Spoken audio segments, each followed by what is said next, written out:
cómo pronuncio tu nombre correctamente. Empecemos por ahí. Si dices Adrián, me parece bien, pero en Ok. holandés es Adrián. Adrián. Ok. Ok, pues yo tuve muchos amigos holandeses y siempre tuve una maravillosa relación con ellos porque son una cultura que no tiene filtro y tampoco son para nada hipócritas, son muy directos, son muy francos. No sé si sea una idealización, Sí, un poquito, porque pero también bueno, como últimamente, pues el país ha ido mucho a la mierda, ahora hay mucho racismo, o sea, o lo agradable de los holandeses, lo directo, ahora se ha vuelto muy ofensivo, porque la gente es como, que los negros ese, y los ok, musulmanes tal cosa, ¿me entiendes? Y ok, entonces en este momento esto se ha vuelto como simplemente una grosería, mi ok, opinión. se convirtió en altanería, ¿En la un qué? franqueza. La franqueza se convirtió en altanería. Bueno, si esa es la palabra. Ok, pues Adrián, me encanta tenerte acá, en serio, y me encanta conocerte porque yo tengo mucho respeto por lo que tú haces. Seguramente las 15 o 20 personas que escuchan este podcast ya saben que yo soy exiliado y que yo me fui hace rato y pues que yo obviamente entonces he tenido mucho contacto con extranjeros.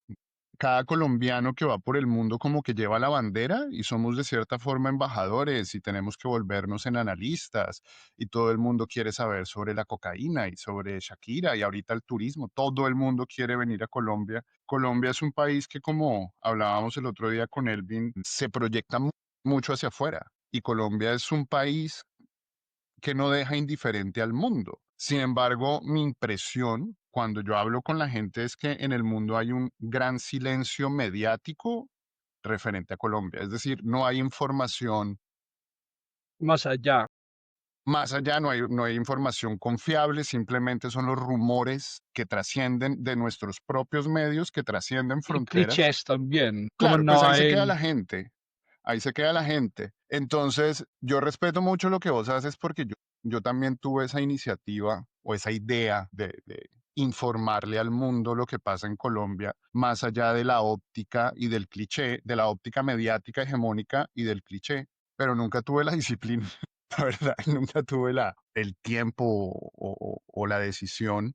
Y eso es lo que vos haces con Colombia Reports, que vos estás tratando de informarle al mundo en inglés a través de tu óptica, eh, digamos, de holandés también, pero de una persona que vive hace mucho en Colombia, porque Colombia Reports, ¿cuántos años tiene? como va cumpliendo 18 en febrero. Ok, es que eso nomás es un testimonio de tu constancia y tu dedicación Sí, y tu interés en Colombia. Es increíble. En serio, me Pues quito el también, sombrero. pues es mi trabajo también, pero mira que cuando yo empecé con la página web, yo simple quería un noticiero como con noticias diarias. Ajá. Y en este momento había como dos tipos de información, como la información que provino de ONG y noticias, por ejemplo, del Washington Post o Wall Street Journal, y que era siempre confirmando clichés y también olvidando una gran parte del debate. Entonces, cuando yo Ujú. empecé en el 2008, Uribe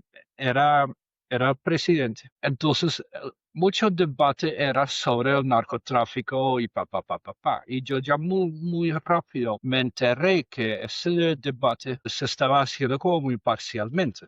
¿Entiendes? Entonces, nadie que dudaba como la validez de la lucha contra el narcotráfico dominado por el mayor narcotraficante del mundo, Estados Unidos. Y Ok. después de que le dieron condecoraron a Uribe mientras siendo otro narcotraficante. Entonces yo me confundí mucho en este tiempo porque yo empecé como sin ninguna agenda en mi reportaje, pero con el tiempo yo descubrí que había un gran problema con lo que ahora llaman los mainstream media en inglés, como los medios Ujú. corporativos que simplemente replican ideologías que no siempre aplican en el contexto colombiano o en un contexto de emancipación americana, ¿me entiendes?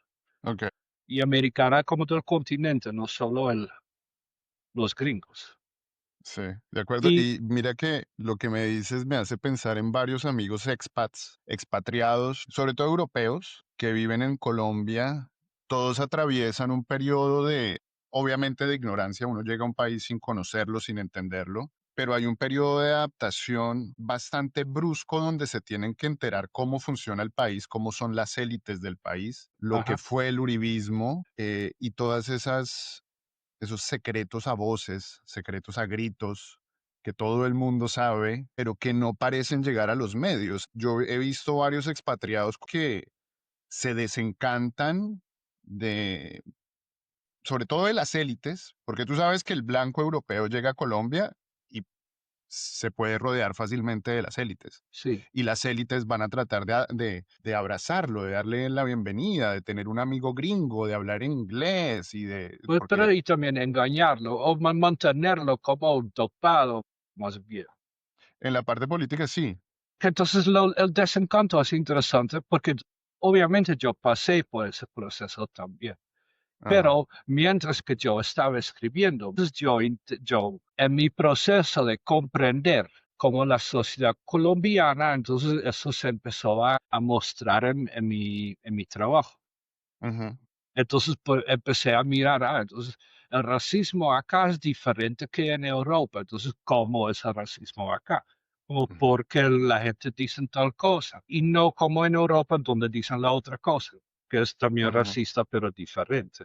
ujú, Y también lo que a mí me chocó mucho es que yo por años oí decir que Colombia es un país muy conservador. Y mientras que yo estaba acá, yo era como, pero yo no veo la gente acá muy conservadora. Y después era como, ay, pero mira, mataron a todos los izquierdosos y exiliaron a otro, yo no sé cuántos. Entonces, ujú, con razón, que los que tienen como el liderazgo mediático son conservadores, pero algo como que también en los medios yo veo un conservadurismo que yo no veo en la calle. ¿Me entiendes? Si yo voy a ujú. una tienda o si yo encuentro a alguien en un bar o algo. Y entonces yo intenté explicar eso en mi trabajo, como Okey, con el fin de ser preciso, ¿me entiende? Como okey. de mostrar una imagen pues correcta. Se suele decir que Colombia es un país socialmente liberal y políticamente conservador. Y de hecho hay un artículo, después te lo mando, de una encuesta ideológica que hicieron sobre los colombianos. Y una de las conclusiones que muestran es una dualidad, una ambigüedad colombiana, es que se le pregunta a la gente sobre asuntos de políticas puntuales, vivienda, salud, pensión, política laboral, LGBT, drogas, y la gente tiende a ser liberal. Pero cuando después a un sector de esa gente se le pregunta, ¿usted de qué ideología es? Mm. Ellos van a decir que son de ideología conservadora, pero en realidad no entienden.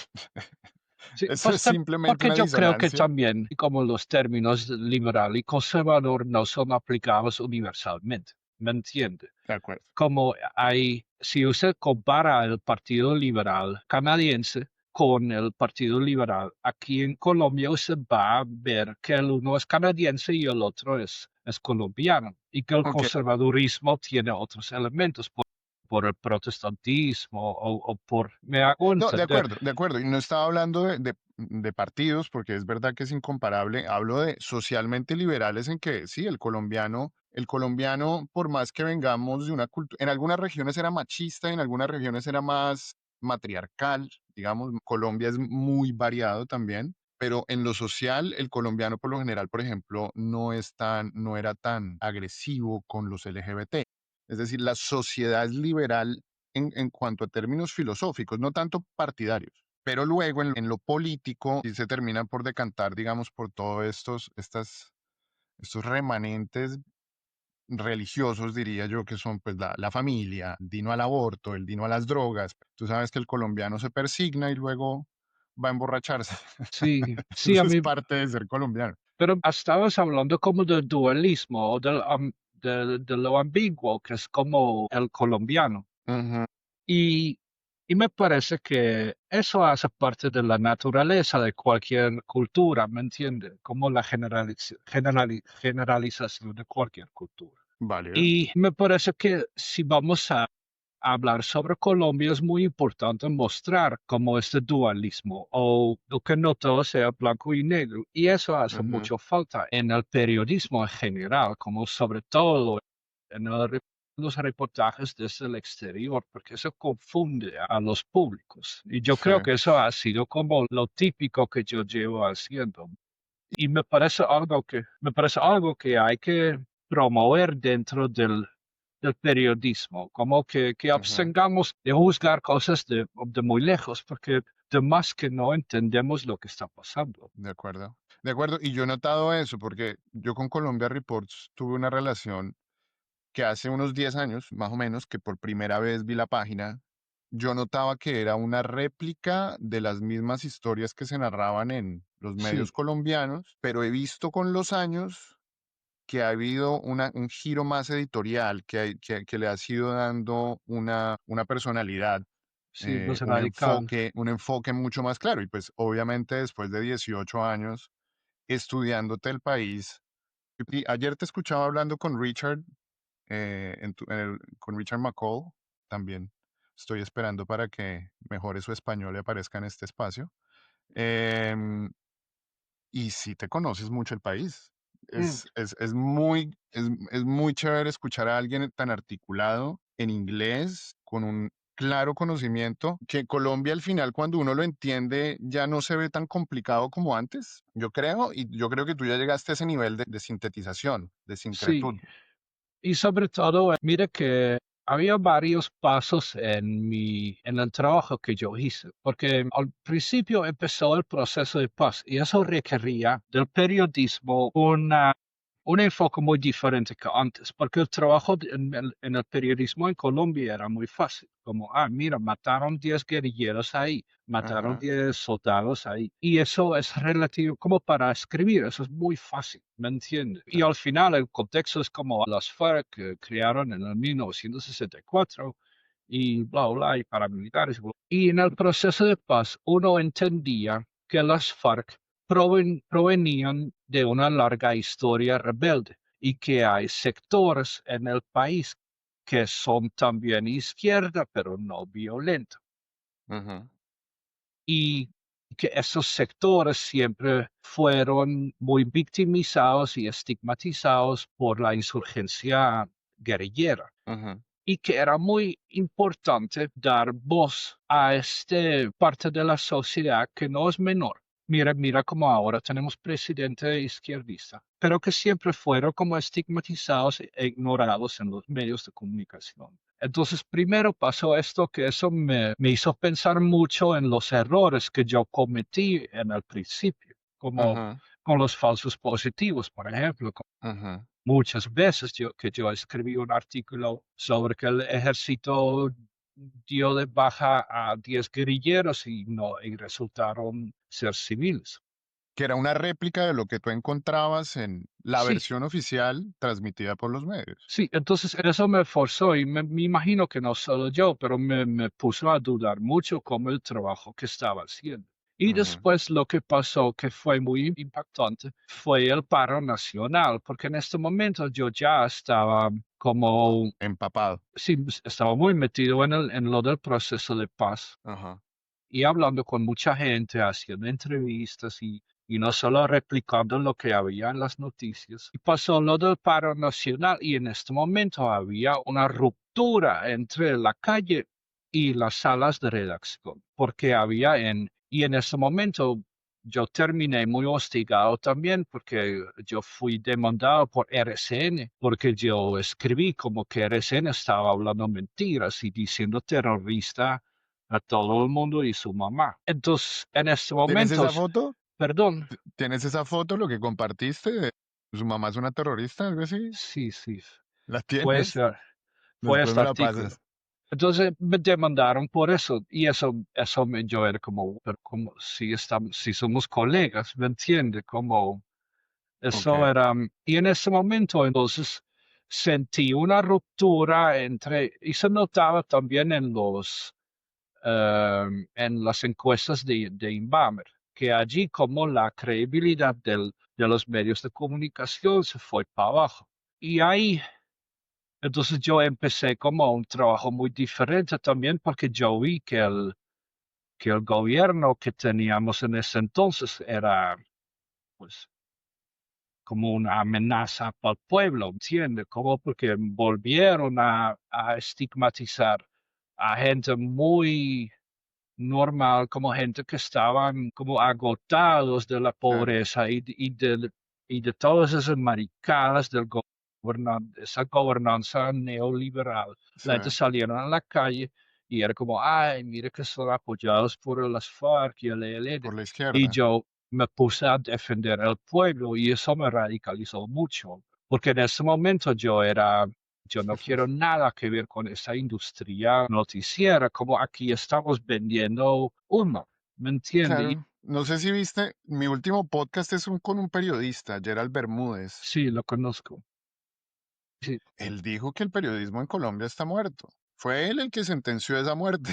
Yo no, porque yo también lo creo, pero pues yo no soy periodista. Pero sí, en Colombia nunca hubo, las mesas de redacción son think tanks, son centros de pensamiento de representación de clase, diría yo. sí, Y nunca hubo una conexión con el pueblo. Por ejemplo, cuando uno ve a personas como Paola Ochoa, que Paola Ochoa se podría comparar fácilmente con los más fachos de Fox News, con los que dicen las estupideces más gigantes. pero mira lo que Para un pasa con periodista el extranjero es espectador. normal, para un periodista extranjero va a ser normal encontrar resistencia en ese medio. Sí, pero la mayoría de los periodistas viven en el norte de Bogotá y yo vivo en el centro de Medellín. Entonces, a mi alrededor, las cosas que yo percibo en la vida cotidiana es muy diferente de lo que ven los periodistas en Bogotá. Y también lo que me parece muy extraño es ahora que con Petro como presidente, que yo siempre leo El Espectador, como llevo años como pagando por esa mierda. Sí. Y últimamente como casi no hay noticias, como se nota que en el periodismo de, ¿cómo se dice? De contacto, como muchos periodistas tienen muy buenas fuentes, ¿me entiende? Toma Ajá, Daniel Coronel, por ejemplo. ajá, Como el man sale con muy buenas noticias porque el man tiene un montón de fuentes muy buenas.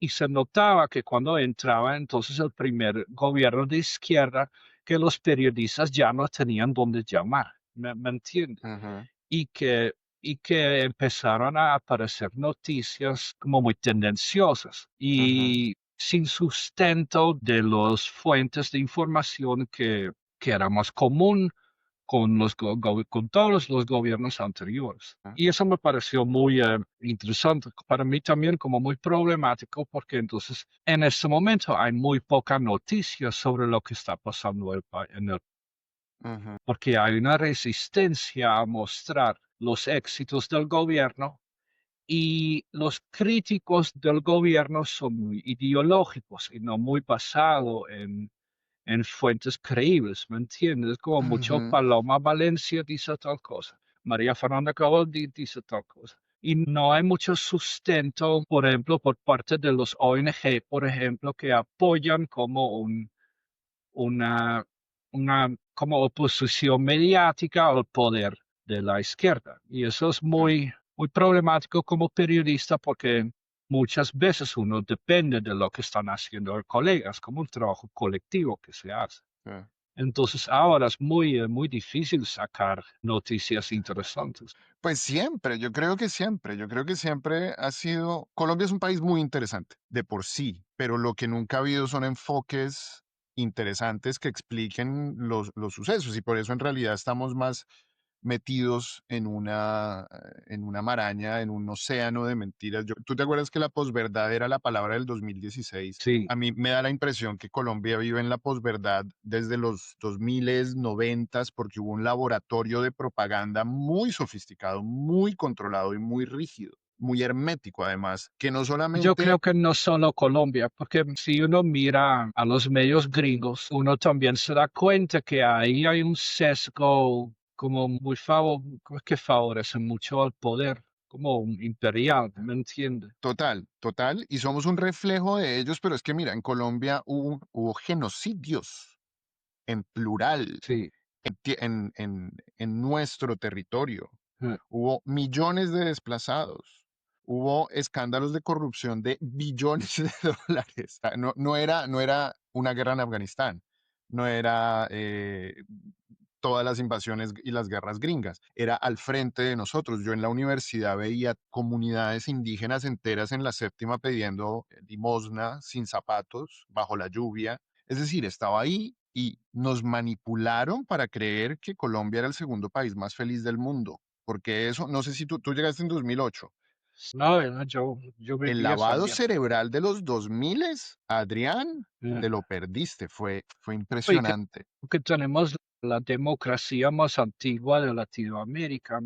Y yo no sé muy bien cómo uno puede salir en un medio de comunicación a decir eso sin que el periodismo dice como, ay, Frente Nacional, ¿qué? ¿Me entiende? Pero ahí hay como un problema con el liberalismo también, que ellos tienen una manera muy, ¿cómo se dice? Como muy, Muy estrecha, sí, muy angosta. de la realidad, de la democracia. A mí me parece que en Colombia todavía hay muy poca democracia. Mientras que están matando a líderes sociales, aquí no podemos decir que tenemos una democracia saludable. ¿Me entiendes? Es muy De difícil acuerdo. por una comunidad organizarse y volverse una fuerza política. Y a pesar de que ahora sí tenemos un gobierno de izquierda, y anteriormente sí yo diría como no, aquí no tenemos democracia, entonces los liberales como, ay, pero mira cómo hay elecciones y eso era como bastante como, hay elecciones, entonces es democracia, pero entonces Ajá, ¿dónde empieza? Como éramos democracia cuando las mujeres no podrían votar, ¿me entiendo? O cuando ajá. apenas había literalmente 6.000 votantes. Eso era democracia o eso sí, como, o sea, se vuelve como todo un sistema sin sentido, ¿me Sí. entiendes? Y la forma de autopercibir como nuestra, como emancipación política, como sociedad. La democracia en Colombia es casi que un mito, pero bueno, ahorita volvemos a la política y yo creo que hay temas mucho más interesantes de coyuntura, pero ahorita volvemos a eso. Lo que también te quería preguntar es, ¿a ti quién te lee? ¿Quién lee Colombia Reports? Ah, pues mira que ahora es mucho menos que antes, porque después del paro nacional me enfermé muy bravo y tenía que salir del país un par de cosas, un par de meses también. Ajá, Pero siempre hay mucha gente en el mundo diplomático que nos lee, como en el Departamento de Estado, como muchos gobiernos extranjeros leen Colombia Reports. ok. Sí. Ese es el target market. Pues nunca fue así porque yo soy como más bien del periodismo popular, ¿me entiendes? Lo que yo quiero es ofrecer noticias gratis para que la gente no tiene, porque problema con el acceso a la información y la ignorancia en el extranjero también es que uno tiene que pagar dinero para poder leer algo más allá sobre Contenido de calidad. sí, Ahora toca sobre, pagar para leer El Espectador, toca leer para leer El Tiempo, que es pagar para leer mierda. sí, sí, horrible. Y Ajá. en el exterior es muy difícil de conseguir como información sobre Colombia sin pagar. Entonces yo sí, yo siempre quise ofrecer noticias gratis. O sea, que era un ejercicio popular, ¿me entiendes? Pero Ujú. eso resulta muy popular con gobiernos. Ajá. Mira que yo hace poco en un evento de negocios coincidí con un diplomático canadiense y nos pusimos a hablar y el tipo al comienzo era así todo reticente, pero luego cuando vio mi enfoque diferente, al tipo le brillaron los ojos y dijeron, por fin alguien que me dice algo diferente a que Petro es una mierda, que Petro es un castrochavista, que Petro es un comunista, al fin alguien que me dice algo diferente y nos volvimos amigos. Mm. Y ahí yo noté que esos cuerpos diplomáticos, que es la gente, y no solo los diplomáticos, sino los analistas de riesgo, los financieros, los inversionistas, no es que quieran una perspectiva de izquierda, sino que no encuentran ninguna otra perspectiva diferente a la impuesta que anda por ahí. Pero también lo que quieren ellos es como información veraz, ¿me entiendes? Claro. Que habrá debates sobre hechos reales y no tanto sobre ideologías, ¿me entiendes? Podemos como O hablar. escándalos puntuales. Sí, entonces como por ejemplo, ahora seguimos teniendo un problema sobre el desplazamiento forzado de Colombia. Entonces el debate que teníamos antes que la derecha y los paramilitares, extrema derecha, ya no aplica. Pero la problemática sigue. Entonces ahí necesitamos un debate mucho más al fondo, ¿me entiende? Como cuáles son Ujú, las ujú, condiciones locales en que aparece como el desplazamiento forzado ahora la matanza de los líderes sociales, como cuáles son las causas reales y hay una ujú, causa o hay una variedad. ujú. Y yo creo que mucha gente en el cuerpo diplomático en Colombia y en el exterior también quieren tener ese debate, ¿me entiende? Ellos sí, Ujú, como son sinceramente interesados en buscar una solución más allá de lo ideológico. ujú.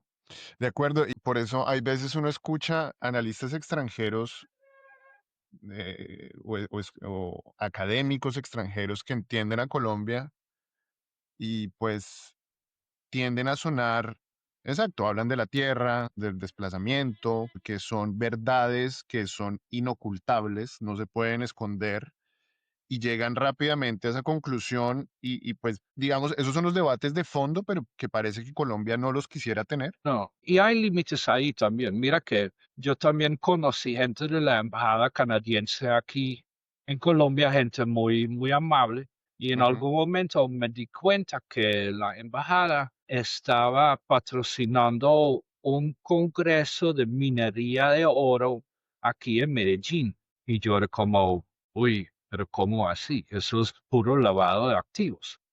Okey. Entonces yo me acerqué y yo era como, mira, usted sabe que usted ahí está como bailando con la mafia, como, y el señor no se dio cuenta y no me volvió a hablar nunca. Entonces Okey. si uno toca, bueno, es que yo no puedo decir con certeza que el capitalismo es el problema, pero sí hay mucha evidencia, por ejemplo, que demuestra en el sector de la minería que ahí hay un problema de fondo donde deberíamos discutir como el extractivismo. Esta parte, el parte extra, ¿qué palabra? Bueno, esta parte Extractivista. del capitalismo, hay Ajá. muchos gobiernos ya no quieren hablar porque es muy, porque ahí van a tocar como qué vamos a hacer con la bolsa de valores de Toronto, ¿entiendes? Ujú, Ahí hay un problema, ahí hay mucha mafia, ¿entiendes? Y en ujú. este momento mucha gente no quiere, como es más fácil decir, es que hay muchos narcotraficantes en Colombia y mucha mafia y pa. Pero si toda esta droga va a Estados Unidos, ¿por qué no estamos hablando de la mafia estadounidense? ¿Dónde está la mafia Bueno. estadounidense? Y por qué no, como aquí hablamos de carteles y que yo no sé qué, y en Estados Unidos no hay carteles. ¿Me entiende? Ujú. ¿Cómo así que no? Como si- y yo creo que ahí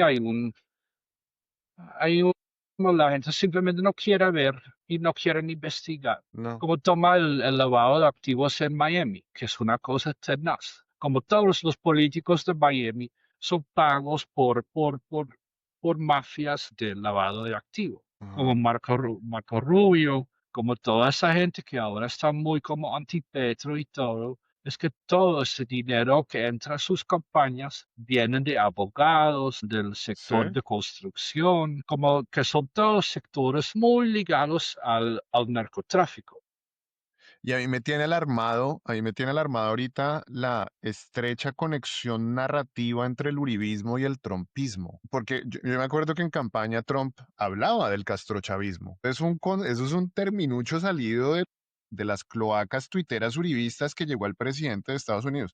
El cartel de los soles, esa noción, yo creo que también salió o de los venezolanos de Miami o de los uribistas en Bogotá. No, eso sí salió de los gringos, pero como un analista de por ahí, porque era como para describir una situación en este entonces, que era como el principio de los años 2000, si estoy correcto. Podría haber sido los años 90. Ujú, Ok. Y nunca como algo, como una estructura como lo están pintando ya, sino que había un sector dentro del establecimiento militar en Venezuela que estaba metido en el narcotráfico, que, Como lo hubo en Colombia, y en el en Panamá, establecimiento y en militar Ecuador, colombiano. y en Estados Unidos. Como Exacto. usted, como porque no estamos bien mirando cómo está metido la DEA en el narcotráfico, ¿me entiende? Ajá. Ahora que estamos hablando en Colombia sobre la Junta del Narcotráfico, entonces, cómo así que Don Lucho y Julio Lozano están dando dinero a la DEA para salir temprano de la cárcel? ¿Cómo es eso? ¿Me entiende? ¿Cómo Bien, eso? hablemos de desertificación, que ese es el tema en boga de todos. Yo creo que no es más que un show de presión mediática, evidentemente, porque dijeron que van a seguir dando Sí. recursos, que van a seguir apoyando militarmente a Colombia. Eso, pues al final es dinero para sus propias armas y sus propios químicos. ¿Tú qué crees que va a pasar con esa desertificación? Pues nada, es que, pues a mí me parece muy bien, es que me parece muy irónico que estamos pensando que la certificación del mayor consumidor de cocaína en el mundo, que nos van a certificar como co-luchador en la guerra contra las drogas, Ujú, cual es que me parece una farsa. Me parece un insulto que estamos esperando que esa gente ese gobierno de por allá nos van a certificar como, ustedes son buenos muchachos, ¿me entiende? ajá, Como en una lucha que nunca se han dado, porque todo el mundo sabemos que para disminuir el consumo de sustancias psicoactivas, sobre todo los que hacen daño, uno necesita un sistema de salud. Allá no tiene sistema de salud. Entonces, ujú, no hay nada que hacer. Mientras sí, que ellos no ofrecen terapias para gente con problemas de consumo, sea alcoholismo o fentanilo. dependencia de drogas, todo es una farsa. ¿Me entiende? Y tienen documentales sobre ello. Ellos han documentado que la DEA, que el FBI, que la CIA ha participado en este tipo de esquemas internacionales de tráfico de drogas. Sí, Está porque mira que documentado por ellos. siempre ahora con el cartel de los soles, y me imagino que van a inventar algo, mira que están intentando vincular Iván Cepeda con el narcotráfico. Em, Mientras que No si pegó. miremos al narcotráfico, al año 1981, la creación del MAS, como Ajá, ahí estaba la CIA dando clases de contraterrorismo al cartel de Medellín. Entonces, si seguimos adelante, el año 1985, no del Palacio de Justicia. Ahí estaba metido el cartel de Bogotá con la inteligencia militar, como intentando matar jueces. Y eso todo se ha ajá, comprobado. Entonces llegan los Pepes en el 91, 92. ajá. Y ahí también vuelve a aparecer la CIA y la DEA. Eso está en Narcos, temporada 2 en Netflix. Eso sale en la serie de Narcos. Sale la CIA dándole las armas a los castaños. Sí, pero muy fuera, como yo no creo que, mira que en cada desarrollo de la industria del narcotráfico aparece la CIA, ¿me entiende? Ajá, Pero si uno dice ajá, como, entonces será que la CIA es el cartel de verdad, ¿me entiende? Uy, no, eso es muy, ajá. como muy radical, pero en mí, como yo he estudiado el narcotráfico por mucho tiempo, como ahora estoy terminando un estudio sobre el cartel de Bogotá o la Junta del Narcotráfico. Eso es puro inteligencia militar, por donde usted mire. Y lo mismo con los Pepes y el cartel de Medellín. Y Ujú, entonces el problema es que siempre quieren vincular, quieren decir que el ELN, como ahora sale el ministro de Defensa, decir cartel a todo, el cartel del ELN, ¿me entiende? ujú, Ahí no estamos avanzando mucho, porque yo no creo que usted puede traficar cocaína sin la vista buena de la DEA o la CIA, ¿entiende? ujú, Sobre todo después de los años 90, ha sido costumbre de simplemente traficar con un acuerdo con la DEA. Por ejemplo, ujú, ahora que con el cartel de Bogotá o la Junta, como dicen, a este tal Julio Lozano solía traficar a Estados Unidos hizo un trato con Estados Unidos y ya está traficando a Europa y ningún gringo que lo toque. Okey, okey. Entonces, Bueno, el cartel de Bogotá, hay que acostumbrarnos a escuchar esa palabra, pero incluso la palabra cartel es una noción gringa. Yo me acuerdo que alguna vez leí eso, que en realidad no había un cartel como un club, sino que los gringos se inventaron esa noción de que era un...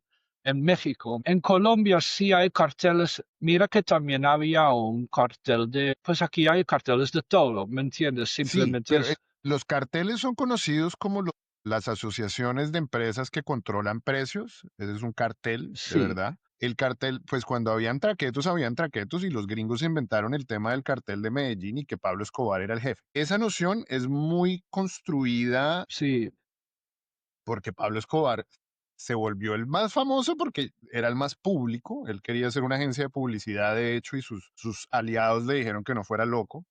Y de hecho que Pablo se supone que tenía alguna tendencia de justicia social. El tipo era como el menos facho de todos, yo creo. sí. Y yo creo que era más un estorbo para ellos. Pero esa noción de los carteles, de que los traquetos trabajan juntos, de que los traquetos, no, ellos son cada uno por su lado, cada uno tiene sus organizaciones, claramente llegan a tener agremiaciones accidentales que al final todos se terminan matando, por lo general. Pero Pero eso, sí, un cartel, a mí sí me parece a veces útil hablar de carteles, porque hay como agrupaciones de narcotraficantes que evitan como guerras ajá, con acuerdos y eso es cartelización. mm, Entonces, como existe la tendencia de monopolizar el narcotráfico, como cualquier industria.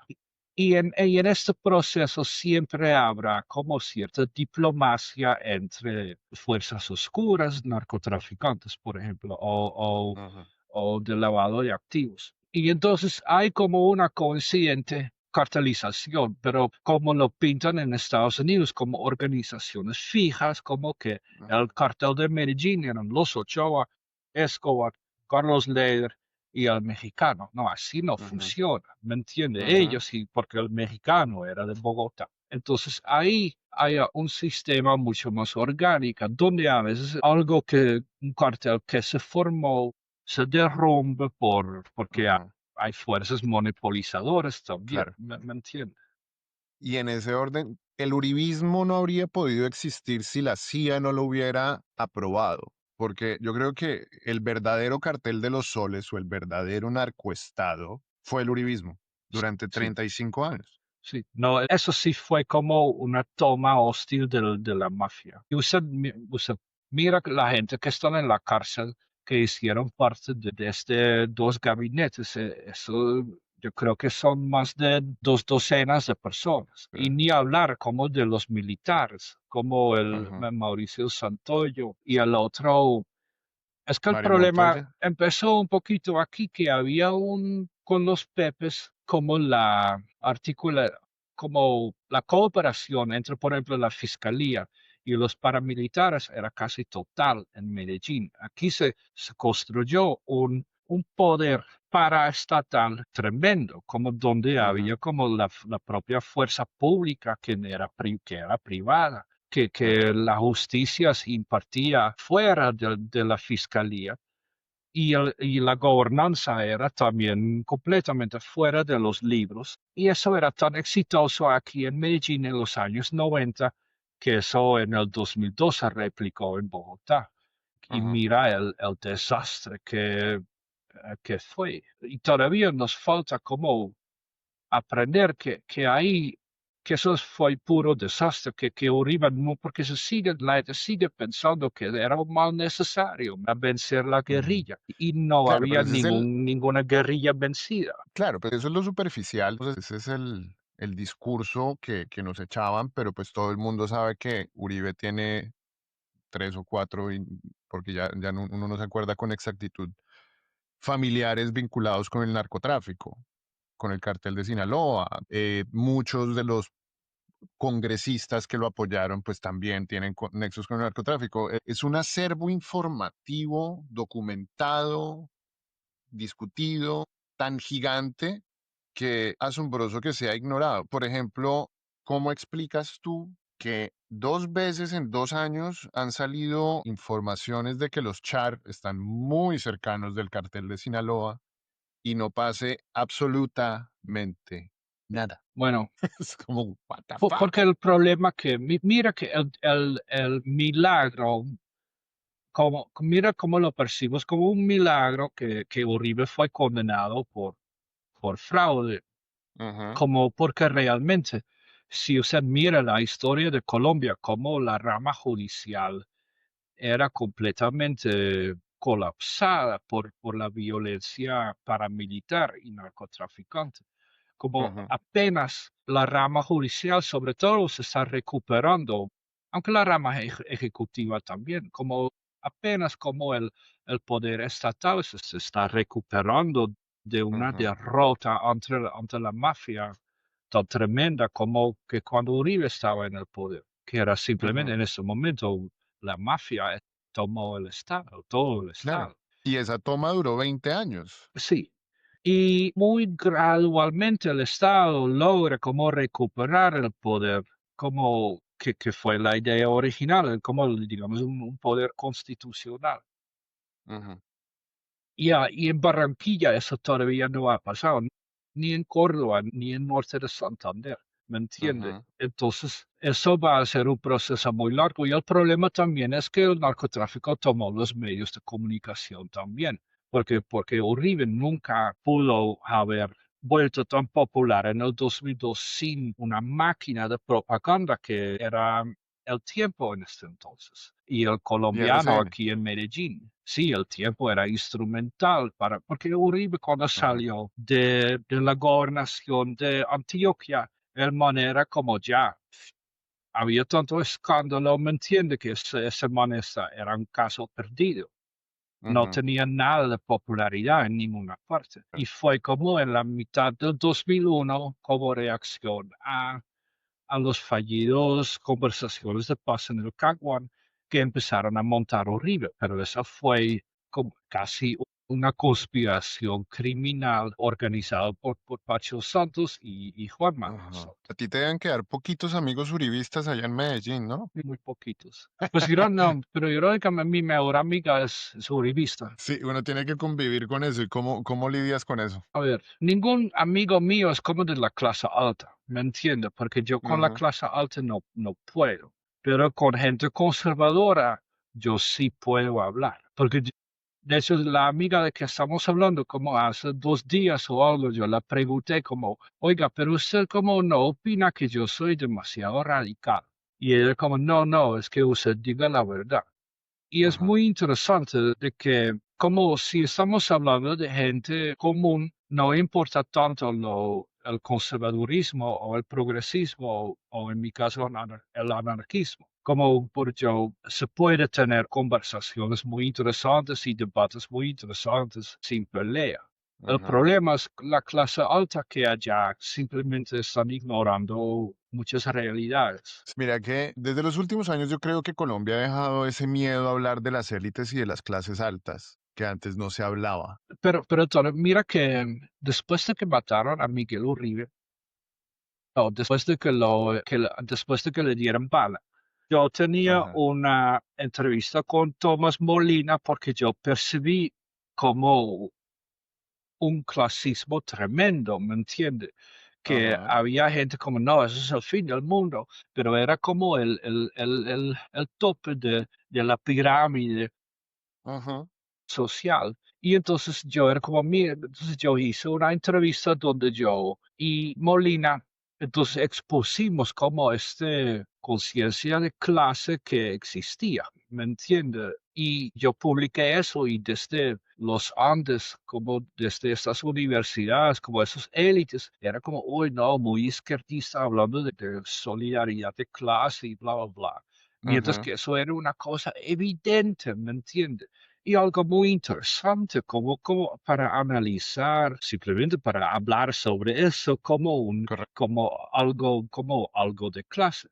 Y eso era Como un como, debate necesario, sí, que es sí, un debate, eso es de los debates de fondo que no se quieren dar en Colombia. correcto. Y porque a mí como ni siquiera yo en ese momento quería hacer algún punto, yo simplemente era muy curioso que que eso era tan obvio Ujú, y que porque yo estaba viendo en esos días, como el día del asesinato, yo estaba viendo Caracol y ahí estaban pintando una cosa que no tenía nada que ver con la realidad, ¿entiendes? Que el ujú, país estaba de luto, que yo ujú, no sé qué. Y eso era una franja muy pequeña de la sociedad que estaba muy alterada por ese asesinato. Que yo ujú. recuerdo hace como que fue en el 2017 que nosotros ya estábamos aquí marchando por la ciudad gritando nos están matando, ¿me Ujú, entiendes? Entonces, y ujú. apenas en Bogotá, en esta clase de, pues ese grupito de por allá, apenas se dan cuenta que están matando gente. Entonces, para mí eso era muy extraño, ¿me entiendes? Claro. Y muy ¿A ti te interesante. radicalizó Colombia o ya venías radicalizado? No, a mí me radicalizó Colombia. Sí. Ay, Pues te quiero, yo Adrián. siempre he sido anarquista, pero como un anarquista muy cómodo. Y aquí como yo sí como, es que yo creo que la radicalización no es como un cambio de opinión, ¿me entiendes? Sino como Ujú. mira, aquí me toca ver pobreza eh, que no logro explicar de otra manera, como lucha de Es que la clases. radicalización viene de las circunstancias, yo creo. Sí, Los es principios una dependen reacción de a una uno. realidad, no es como, Exacto, ay, yo leí un libro y bla, bla, bla. exacto, Así no pasa. exacto. Y los principios son los que uno carga, los que uno porta y los que uno decide. Y esos principios solo se detonan de frente a la miseria, de frente a la injusticia. Y ahí es que uno se vuelve radical. No es que uno nació radical y va por toda Y la no calle es siendo radical radical. como agresivo, ¿me entiendes? Simplemente Ujú, radical como no. Ese no es la respuesta. Esa todavía no es la respuesta. Ese todavía no es la respuesta. Digamos, llegar a la raíz del problema, ¿me entiendes? ujú, Porque aquí en Colombia uno puede decir que aquí hay un problema con la explotación de todo, de ujú, la fuerza laboral, de la naturaleza, bla, bla, bla. Pero entonces, si vamos a, bueno, entonces, ¿qué o quién nos están explotando? ¿Me entiendes? Entonces, tarde o temprano uno tiene que admitir que el problema es el capitalismo, ¿me entiendes? ujú, Y que reformar el capitalismo, lo que está haciendo Petro ya, es muy difícil y de pronto no vale la pena, ¿me entiendes? Entonces, de ujú. pronto Sí. hay que arrebatar como simplemente tumbar el capitalismo. Entonces, es simplemente como uno observa y uno toma sus, pues uno llega a sus conclusiones lógicas, ¿me Ujú, entiende? Y es muy ujú. diferente este, este proceso, pasar por ese proceso en un país como Holanda o aquí, ¿me entiende? Porque aquí también como hay una inminencia al problema de la explotación, como aquí tenemos literalmente niños muriendo de hambre. Ujú, Ningún sistema económico o política puede justificar como que permitimos matar niños, ¿me ujú. entiende? Y Sí, entonces es muy fácil como radicalizarse en un momento que toma la decisión que no vamos a permitir la malnutrición infantil. sí, sí. Eso requiere ya socialismo pop. Okey. Tú llevas 18 años viviendo en Medellín, Sí, ¿y cómo ha cambiado Medellín? Yo fui 3 o 4 veces a Medellín en mi vida, pero, pues, últimamente Medellín ha estado mucho en las redes sociales. Medellín ha cambiado, ¿no? Ya no es ese paraíso turístico que solía ser. pues el clima sigue siendo muy bueno. Ah, bueno, sí, eso sí, siempre. Y el turismo solo es un problema en ciertos sectores de de la ciudad. Entonces, Ujú, yo que vivo en el centro de Medellín, yo no he visto un gringo en años. Bueno, de pronto he visto uno o dos gringos ese año. ujú. Eh, Pero si uno va a la Comuna 13, Está es lleno. horrible, es horrible. Y ni hablar del Poblado o Laureles, como, porque el turismo también me parece una industria muy problemática, Claro. donde, por eso no solo aquí, en Amsterdam eso ha vuelto una mierda también, como la gente sino Sí, drogándose y prostituyéndose. A mí me parece muy problemático el turismo. yo sabía que iba a pasar porque, pues, yo me acuerdo que cuando chico ver un gringo era como ver un ovni. Yo creo que era más fácil ver un ovni en Bogotá que ver un gringo. Sí, Pero entonces cuando llegaron en el 2004, estaban pues los soldados así en las puertas de los Crepes and Waffles, que empezaron a ver algunos gringos que los tratábamos como a dioses, como si hubieran aterrizado pues como y les VIP. queríamos abrir la casa. Yo sabía que ese idilio se iba a terminar cuando llegaran millones de turistas. Está pasando, pero lo que no esperaba es que fuera a pasar así, digamos, al estilo Medellín, Pues no, no es la primera vez que pasa, como porque también problema ya había en Recife, en Brasil, por ejemplo, o en Bangkok, Tailandia.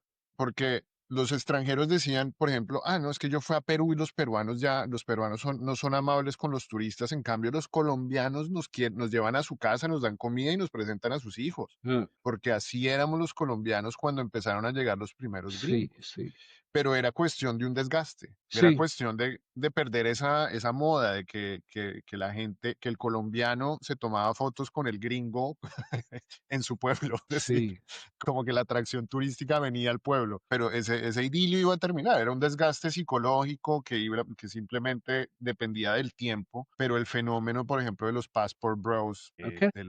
los passport bros, los bros que van a Medellín Ah, culiar. a culiar pues a olerse toda la cocaína que no se olieron en Estados Unidos. Y es violento. Yo creo que esas de esas cosas que solo suceden en Colombia. No, no, porque eso, Pero mira digo, el Bangkok en estilo. Tailandia, Ah, bueno, como, sí, Tailandia también, sí.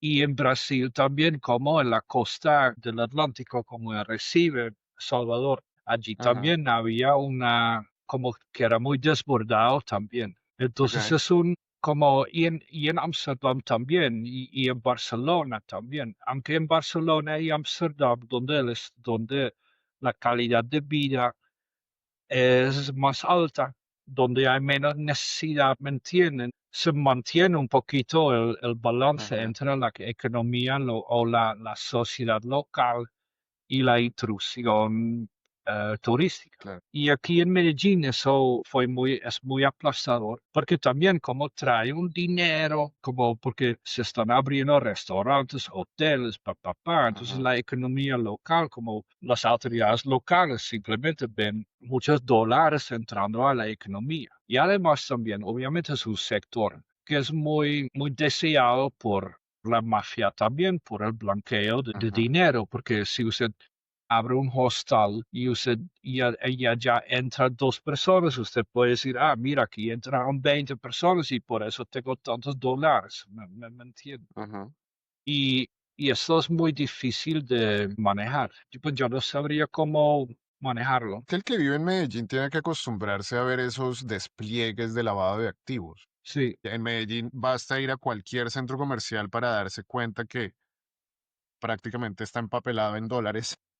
pero no, y no solo Medellín. Míralo, en Sí, Bogotá, los San Andresitos también.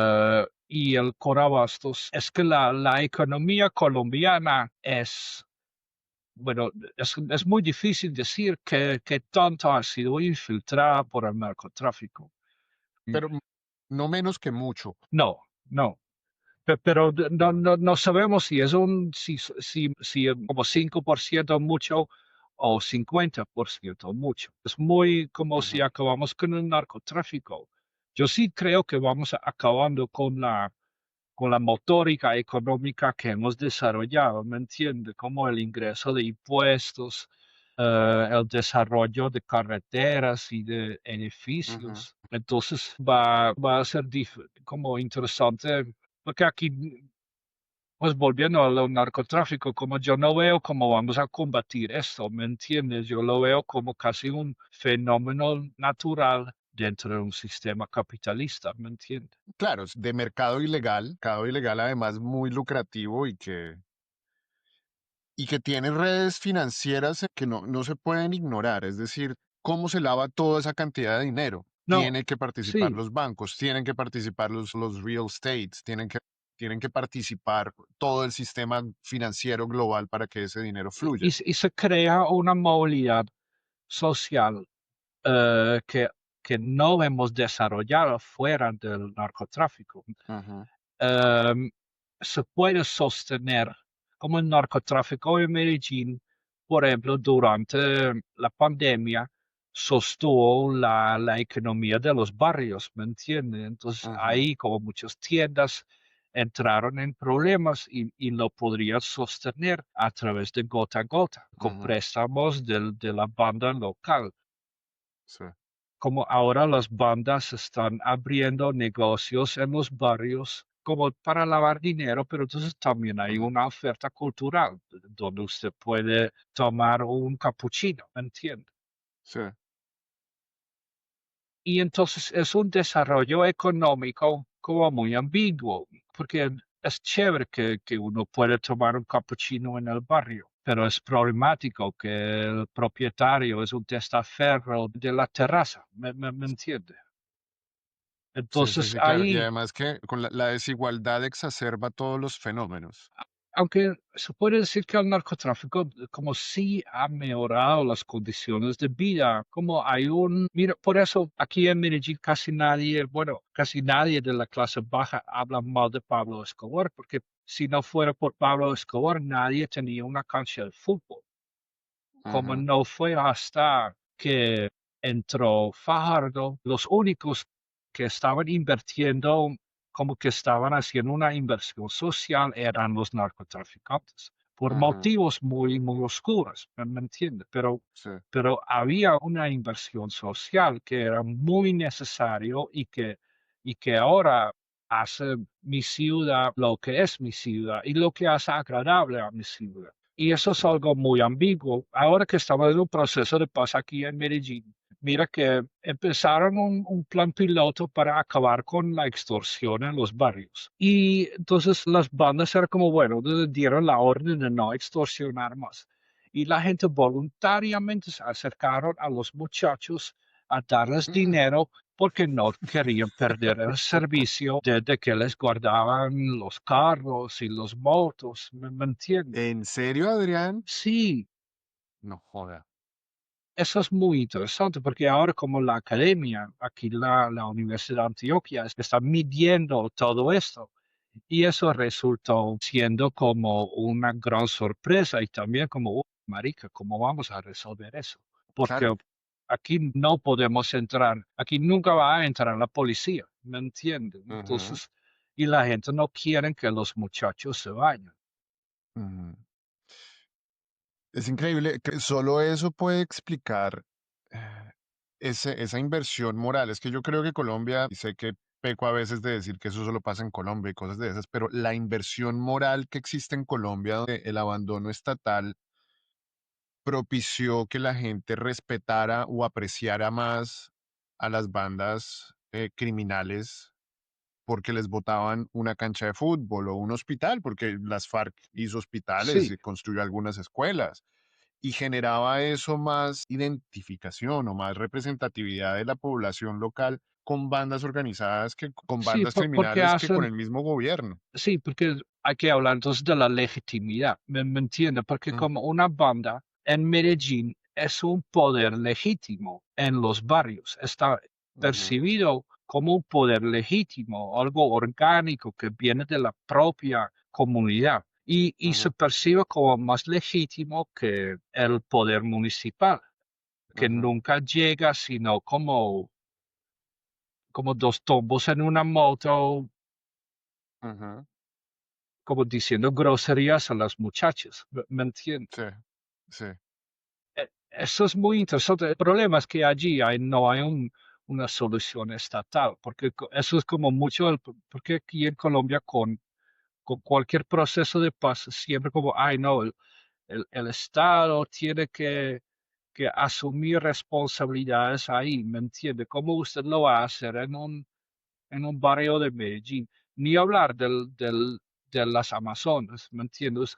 ¿Qué va a hacer? Como ujú, meter como CAI en la selva, como así no funciona. Aquí tenemos sí, una idea de necesitamos más Estado de que yo realmente dudo la viabilidad. Como yo diría que aquí necesitamos soluciones sociales, ¿me entiende? Como cómo hacer Ya, que un barrio se mantiene seguro sin policía, ¿me entiendes? ajá, sí. ¿Para qué, para qué, para qué vamos a... ¿Para qué más tombos? Sí, ¿quién quiere la policía? ¿Me entiende? Como mejor, como buscar alguna solución dentro de la comunidad, por ejemplo, con las HAC, por ejemplo, las juntas de Ujú, acción comunal. Yo veo como que, y desde el Estado, aquí en el proceso de paz, y también eso fue el gran error con el proceso de paz con las FARC, en mi opinión, que aquí estábamos esperando resultados de un Estado inflado. ajá, Para eso nunca ha servido el Estado. sí. Sí, si no lo hizo antes, no lo iba a hacer después y mucho más rápido. Ja, ¿Vos ya puedes votar en Colombia o no? no, no, Pero eres muy paisa, te veo muy involucrado en la comunidad. pues sí, porque es mi comunidad. Ok, Pero de todos modos, yo no voto aún, nunca. ok. Pero bueno, te vamos a contar como posible elector. ¿Quién te gusta Pero de lo que ves? entiende que yo soy anarquista, ¿me entiende? Como las Ajá. soluciones que yo busco siempre serán fuera del Estado. No, yo tampoco creo en la democracia, pero digamos, es el juego. Es como el juego del calamar, más o menos. Toca jugar. Ja. ¿Vos ves que Petro es sostenible, digamos, o al menos el proyecto de Petro y en lo que va?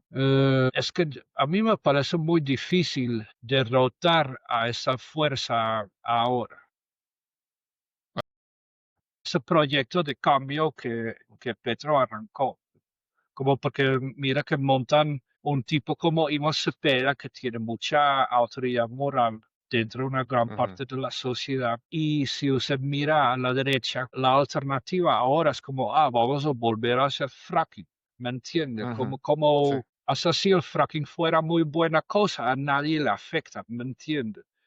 O Entonces, restablecer las relaciones con Israel. sí, es muy difícil de entender. Entonces, por el momento, creo que eso cambiará. En algún momento la derecha vendrá con un populismo eficaz. Pero por el momento, desde allá no viene ninguna propuesta seria. Entonces, yo creo que por el momento el proyecto de Petro es viable electoralmente. Mira que, por ejemplo, los ricos siguen volviéndose más ricos. ¿Cuál es yo creo que la idea es que queríamos como que los ricos fueran un poquito menos ricos y los pobres un poquito menos pobres. Y en ese sentido, Petro no ha tenido ningún resultado. También después del paro nacional, que Bueno, había pero yo muchos creo que hay una muchachos en la segunda capa, cárcel. que hay una segunda capa, digo, que los ricos, que los pobres pueden dejar de ser tan pobres, es decir, un poco más ricos, y no necesariamente los ricos tienen que ser menos ricos, sino que también pueden ser más ricos. Es decir, también es, no sé si mis amigos marxistas me van a aplaudir esta idea, pero sí, si los ricos son más ricos y los pobres son menos pobres, que también es, Pues es menos we can settle. ofensivo. Pero el problema como de la riqueza actual, a mí me parece muy poco justificable que existe una discrepancia de poder entre alguien que gana un salario mínimo y alguien que Ujú, tiene un patrimonio de 7.000 millones de dólares. Como en mi opinión, no hay forma de justificar un patrimonio y de un poder billones. como así de grande. Eso es muy Mm, desestabilizador, en mi opinión. Mira de acuerdo. Estados Unidos con gente con más que 100.000 millones de dólares y la influencia, el poder que tienen y las ideas raras que tienen sobre el mundo. Ujú. Sí, bueno, pero mira que yo me cuento entre esos votantes que teníamos a Petro, digamos, como más de izquierda y Petro ha dado muestras de que no es tan de izquierda, en realidad Sí, más liberalcito. él es más liberalcito en algunas cuestiones económicas, ve el juego del poder como también como una correlación de fuerzas a las cuales él se tiene que adaptar y no puede tampoco romper la rueda, digamos, porque romper la rueda pues tampoco es la idea Pero más. al final no hizo mucho, porque mira que, y vamos a ver como una reforma de la policía, ¿me entiende? Como que la policía Ajá. ya no debe estar en el Ministerio de Defensa, sino en Interior o Justicia. ¿Qué pasó con eso? Nada. Como, entonces, ahí hay como ciertas cosas muy radicales que sí hay que hacer y que Petro casi no ha intentado, como pues Mm, hacer como hay que hacer eso y no pude. sí. Sí, se quedó corto en muchas cosas. Yo esperaba mucho de Petro en temas de progreso, no solamente en la legalización de drogas, sino específicamente del cannabis, que era una industria que ya estaba naciendo en Colombia, que tenía inversión, que tenía producción, que tenía estándares, Sí. y Petro se quedó cortísimo. Petro se quedó cortísimo y hoy nos llega la desertificación y no hemos hablado nada de la hoja de coca. Nada del cannabis recreativo a nivel local. Ahí sí, digamos, mi podcast en cierta forma era para poder también hacer, no solamente vender los logros de Petro, sino las críticas reales sin mala fe Sí, contra Petro. Y yo creo que ahí sí se quedó muy corto y mira, hoy los gringos nos siguen huevoneando con su discurso ambivalente contra las drogas y nosotros no sabemos cómo despercudirnos de eso y sí, Petro cómo está cayendo explicar que más la es hoja en, de coca no tiene nada malo. ¿no?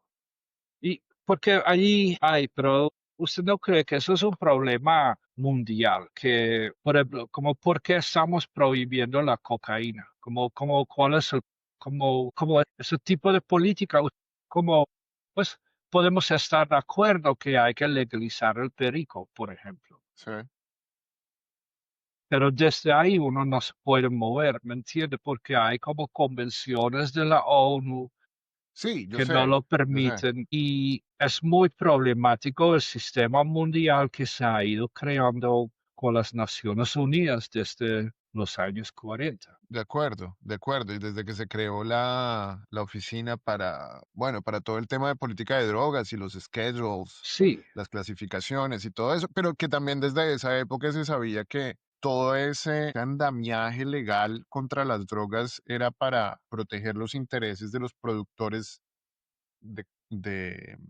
de sustancias naturales, la hoja de coca, el cannabis, la amapola, y para proteger los intereses, digo, era para prohibir esos productos naturales y para proteger los intereses de las productoras farmacéuticas, de Suiza, de Pfizer, para que esas drogas sí fueran legales, mientras que los productos naturales pero eran obviamente, ilegales. y también era para estigmatizar como ciertos sectores poblacionales, ¿me entienden? En Estados Unidos, También. la estigmatización de la marihuana o Ajá, era para estigmatizar a los mexicanos primero y después los negros, ¿me entiendes? ajá, Y, ajá, y con la heroína también. Entonces, esto siempre ha sido como un fundamento esencial de la política antidroga y eso ha sido ajá, copiado lamentablemente por la ONU en una política global que ha sido un desastre,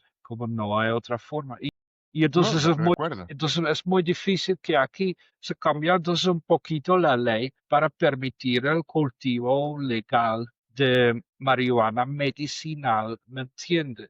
Es un negociecito, ¿me entiende? Aquí estamos fumando marihuana simplemente porque nos gusta, ¿me entiende? Ajá, Y no porque tenemos como problemas con un ojo o algo. Y entonces me ajá, parece también que eso fue algo muy, pues muy pobre, como ampliación de un mercado natural que existe, que es el consumo de marihuana. sí, Y pues me parece como algo muy burgués y simplemente no tocando como lo esencial, que es como, mira, no sí. hay ningún problema si usted fuma un porro. Sí, sí, sí, sí, no, y fue una estratagema muy creada por los inversionistas canadienses, en eso yo Sí, sí culpo mucho a los canadienses, de inventarse todo ese tema del cannabis medicinal, porque el cannabis no es medicinal. La palabra medicinal le queda supremamente grande al cannabis. Yo amo el cannabis, pero es paliativo, terapéutico, quizás, sí, pero medicinal lo que hizo fue permitir que muchas empresas se metieran en ese negocio, era con la expectativa de que esa era la puerta de entrada al mercado recreativo, claro, que se quedaron esperando. sí. Y ahí es donde vuelvo a mi crítica al gobierno progresista, porque Petro tampoco lo iba a poner por decreto. Pues ahí Pero ahí como sí se nos quedó quedamos muy cortos. poco, como se faltaba como lo radical que se suponía que el man era, que ¿No? entonces terminó siendo muy marginal, como las mejoras legales que se había allí. Sí. de Eh, acuerdo. Desde mi perspectiva y zurda, si Petro se quedó corto. Para ti, desde tu perspectiva anarquista, también se quedó corto, pero desde la parte del periodista que llegó en 2008, 2010, 2012, en esos aspectos, es decir, en contexto. pero como Petro, periodista, Petro ha sido una bendición, porque ok, anteriormente, mira, la represión bajo Duque era insoportable. ¿la Como, sentiste? sí, sí, pues por eso me enfermé, como casi me quiebré. Ok, Y lo mismo con Duque, con Uribe, perdón, claro. como en mis primeros años, eso era muy difícil, como yo al final, mis niveles de estrés estaban tocando. Ajá, Eso era muy problemático, como un trabajo sostenible, ¿me entiendes? Y ahora es como la primera vez que yo puedo salir a la calle sin nervios, ¿me entiendes? Yo puedo como ajá, hacer llamadas sin pensar que me están chuzando. ajá, Entonces, em, mi trabajo, como por la primera vez siento que yo tengo un trabajo normal, ¿me entiendes? Como sí, cualquier otra persona que tiene su negociecito. ok. Y eso con los anteriores gobiernos nunca ha sido así. ¿Tú tuviste amenazas? Obvio, claro. Es que solo en Colombia eso no puede responder con la palabra obvio a eso. Sí, ok. Mira que a mí me llegó el DAS en ese entonces como a inspeccionar mi casa, que yo no sé qué. Recién llegado, Creo que eso era como después de 2 años o algo. pero igual era cuando hacías un trabajo netamente informativo, Sí, sin ángulo, sí, sin nada digamos, de izquierda. polémico. Ajá, ok, Entonces, eso siempre ha sido como mucho más difícil porque mira que mucha gente cree que la represión de la libertad de la prensa es como que matan a un colega o te matan a ti. Y no funciona así, es simplemente hacer inviable como todo una economía. sí, Aquí, por ejemplo, en algún momento empezaron muchas páginas como la mía, como que porque montar una página es muy fácil. Entonces había sí, una democratización muy grande de los medios de comunicación. Ahora lo ves en YouTube también, pero ahí sale un montón de presiones, y no tanto letales, pero simplemente que hacen inviable el trabajo, como que uno pierda dinero o que uno se enferma y entonces como la economía deja de funcionar. Y eso sí. ha sido mucho un problema y la Flip, por ejemplo, no ha podido como adaptarse a esa nueva economía, como con medios como los míos y menos ahora con los influencers. Y entonces mucha gente se queda como sin protección alguna o sin derechos, haciendo como lo suyo pues bajo mucho riesgo. ¿Has tenido relación con la Flip? Sí. Sí.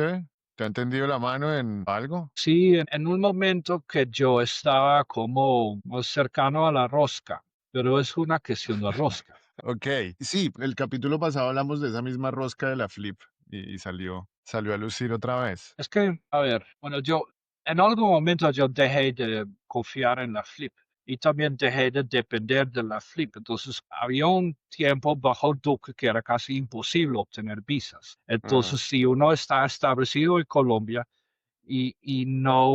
y siempre hay problema con la extensión de visa, pues uno tiene que salir del país y volver con una ajá, nueva visa y bla, bla, bla. Eso ajá. eso era con la prensa internacional como un gran problema. Y en algún momento para mí también. Y la Flip nunca pudo nada con eso. Um, y ahora con la protección que requieren medios alternativos, e influencers, la Flip simplemente no sirve para eso. No, y mi último invitado pues también me corrigió en eso y es que la función de la Flip en realidad es muy limitada y es defender la libre expresión. Y Sí, hasta ahí y emitir alguno que otro comunicado por alguno que otro periodista. no, y a veces Ahí, como hacen cosas muy valiosas, como por ejemplo sacar a alguien de un peligro inminente. ajá, Entonces sí, ellos pueden como comprar un tiquete para que la persona entre 24 horas esté en otro país y sí. seguro que no lo van a matar. Ajá. y eso es algo que lo hacen muy, como, eso es muy Eficiente. escondido.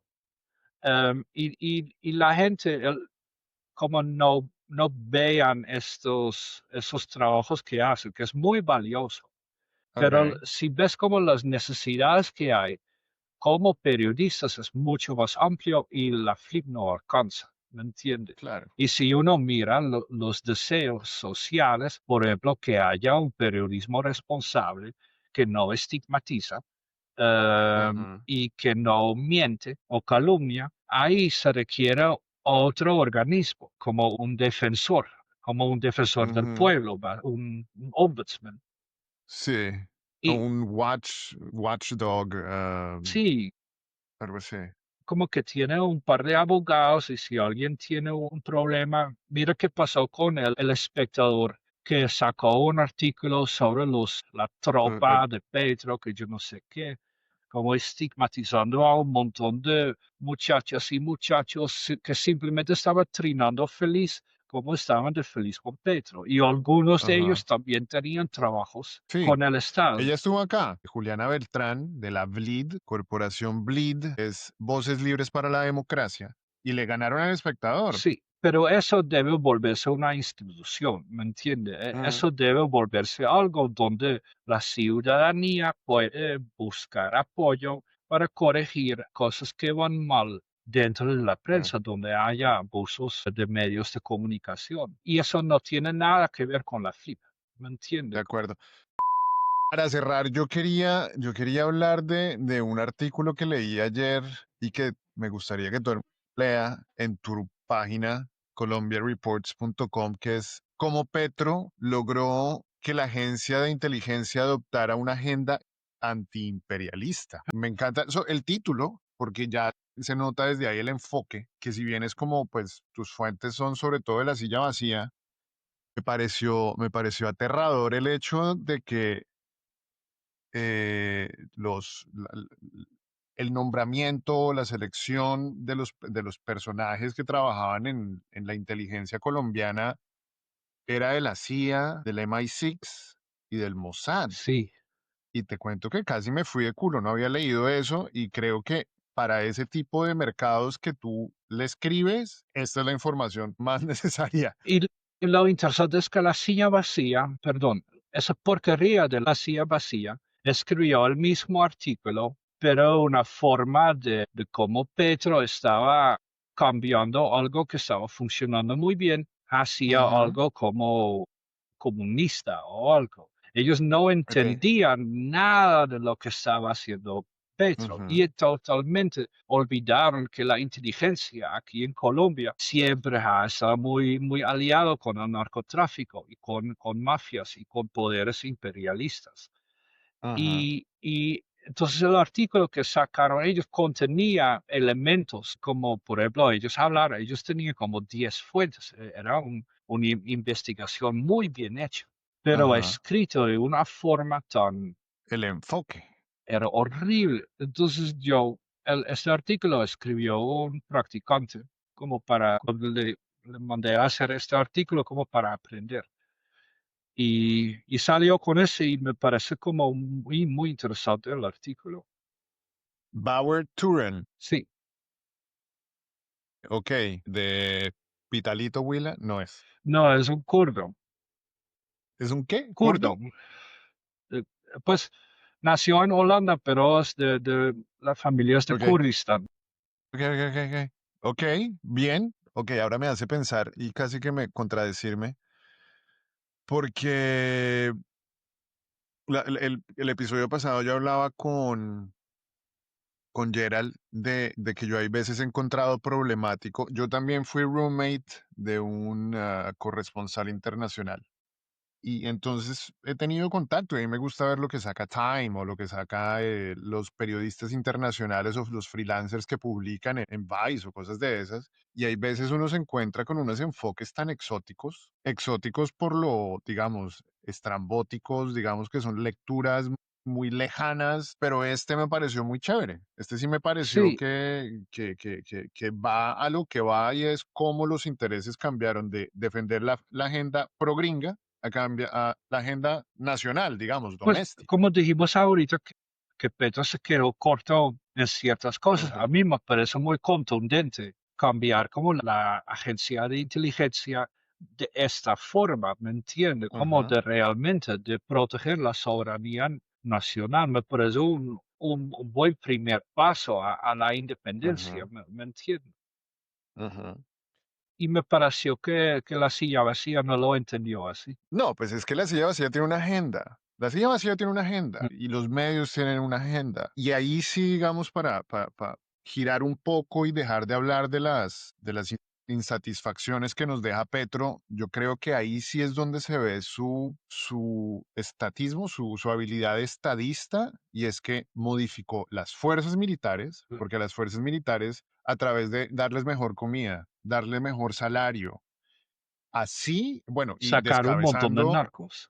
y sacando a todos los narcos, y ahora con esto que no había leído, porque lo leo es en tu medio por ahora, entonces me vengo a enterar que también hay un giro en la inteligencia de Colombia. Y esos dos elementos que pueden pasar desapercibidos, yo creo que de manera deliberada en los medios, es para que no nos demos cuenta que Petro ha movido en realidad las tuercas más estratégicas de mantenerse en el poder, y es No, pero el también ejército y la inteligencia.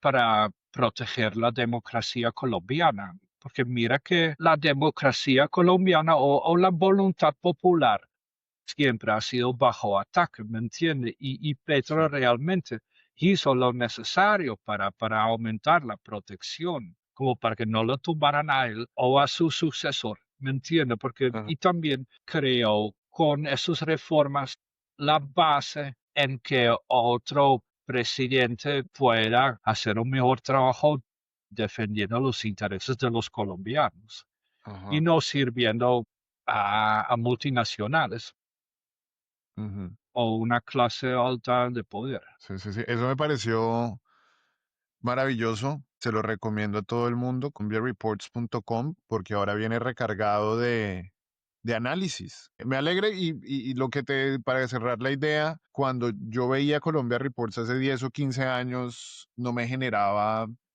interés, pues porque yo ya leía todo en español. Claro, Era como, ¿para qué vuelvo a leer eso? Pero ahora que Colombia Reports tiene una personalidad, tiene una identidad crítica desde un ojo de afuera, porque es que yo creo que los colombianos no quieren, no les gusta verse analizados y no les gusta cuando un hombre blanco viene a analizarnos, pero hay veces es válido y es valioso. pues gracias. Yo creo que hay que acostumbrarse de esto, ¿me entienden? Porque también es como un poquito subversivo el análisis que yo hago, porque también opino que todavía en el debate público hay un muy bajo autoestima colombiano que no debe existir, ¿me entiende? Como que aquí Ujú. siempre, y yo Hay creo un que complejo de allí, inferioridad, hay un complejo de inferioridad, pero también, y eso es aparte de las dualidades, el colombiano se cree moralmente superior que todos los demás, pero al mismo tiempo cree que Colombia es inferior y está dedicada al subdesarrollo y al fracaso. Esa es sí. una de esas tantas ambivalencias que andan por ahí y que no somos capaces de ver y que por lo tanto no somos capaces de analizar. Porque mira que a mí me gusta sobre este complejo de inferioridad. Yo he visto en mi entorno como gente como muy con la vista hacia adelante, como con una actitud de salir adelante. Y eso es algo Ujú, que yo nunca observé en Holanda, donde la cultura es muy proteccionista, muy ujú, defensiva. Y aquí ujú, siempre yo tengo la idea que aquí entre todos realmente tenemos que hay muchas cosas que podemos mejorar y que vamos a mejorar o que vamos mejorando. ujú. Y me da mucho más, estoy mucho más optimista sobre Colombia que Europa, por ejemplo, o Norteamérica. Sí, Aquí de realmente acuerdo. como tenemos las fuerzas, tenemos la juventud, tenemos las ganas, ¿me entiende? Existe Sí. como la fuerza popular para desarrollar este patio a algo muy bonito. Sí, de Sí, acuerdo. Me encanta esa forma de cerrar, mi estimado Adrián. Un gustazo conocerte. Tú te quedas en Colombia entonces. sí, sí. Colombia es tu país, aunque no tengas el pasaporte. Sí, no, no necesito pasaporte. Yo aquí me voy a envejecer. Mi hermano Adrián, un gustazo hablar contigo. En serio,